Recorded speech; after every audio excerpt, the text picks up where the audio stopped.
the city in the crowds, and that they now languished in the cells of Traitor's house, awaiting trial. The young man watched as the soldiers moved on.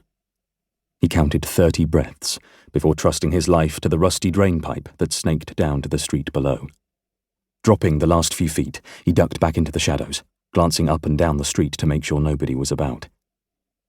The stables backed on to Hammergate, one of the smallest entrances into Highcliffe, traditionally used by the wealthier merchants who wanted to avoid the congested Mucklegate and Kingsgate. It cost a few bronze more to enter Highcliffe via Hammergate, and consequently many of the townhouses in the Tall Quarter were home to Westland's most successful citizens. The man looked at the stables, lips dry with anticipation. There was bound to be a good horse or two to choose from in there. Having scouted Hammergate thoroughly over the last 2 days, he knew exactly what to expect here. Indeed, he'd chanced coming out over the rooftops the previous night to see what the numbers were like. 2 soldiers manned the gate after dark, and they'd remained in their guardhouse for most of this time, stepping out only once to speak with their colleagues as they passed on patrol. The stable block was right beside the gate, making access directly from it and out of Hammergate relatively simple. If the gate was open. If. Scampering across the street, the man hit the shadows on the opposite side, on the corner of the stable block that was hidden from the guardhouse. He glanced round the corner. Low voices and laughter could be heard from behind the glowing window of the guardhouse. Bending low once more, he slipped around the corner and up to the gate. It was pitch black in the gate alcove, but he could just make out the wooden beam that held the gate shut. Taking hold of it, he lifted it from its moorings and slid it back into the wall until one of the gates was free. He held his breath all the while, heart thundering as he listened for the guards, but their easy banter continued unabated. He eased the left-hand gate forward, and it swung smoothly on its hinges to a point that was wide enough for him and a horse to get through. Backing away, the young man disappeared into the stable block. Stalls lined the walls on either side, the gentle sounds of horses moving lightly in their sleep emanating from each of them. He looked quickly into the stalls as he passed, left and right, trying to find a likely candidate. Halfway down the corridor, he did a double take.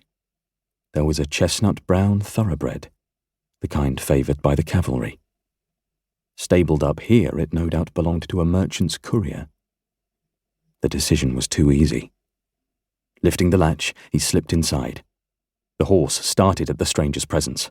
He stepped up and smoothed his hands over the animal's neck and back, quickly putting it at ease. "Good girl," he whispered, bringing his face round to hers and blowing on her nose. She seemed lively, which would also be good. It had been so long since he'd worked with a horse that he found himself smiling. He reached in front and began to untether her from a stone ring that held her close to the wall. As he was distracted, he didn't notice the rising glow of lamplight behind him. "Who are you?"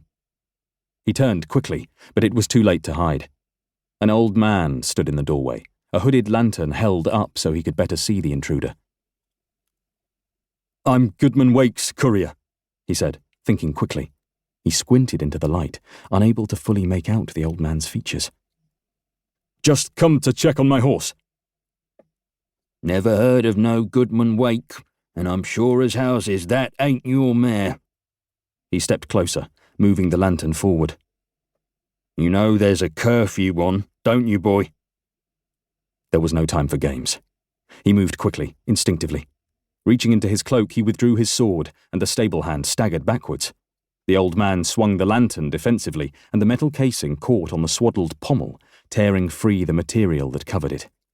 As the cloth fluttered to the ground, there was no mistaking the lion's head that shone in the lantern light, golden and roaring. The old man opened his mouth to cry out, and the attacker moved fast, swinging the sword round and bashing him across the temple with the pommel. A ragged gash appeared across his brow as he tumbled to the ground. The young man had to work fast. He snatched down a saddle and threw it over the horse's back, hastily tightening the girth. "Sorry," he said to the prone stable hand, as he stepped over him, the horse following and doing likewise. Once out of the stall, he hauled himself up into the saddle with ease. "Stop!"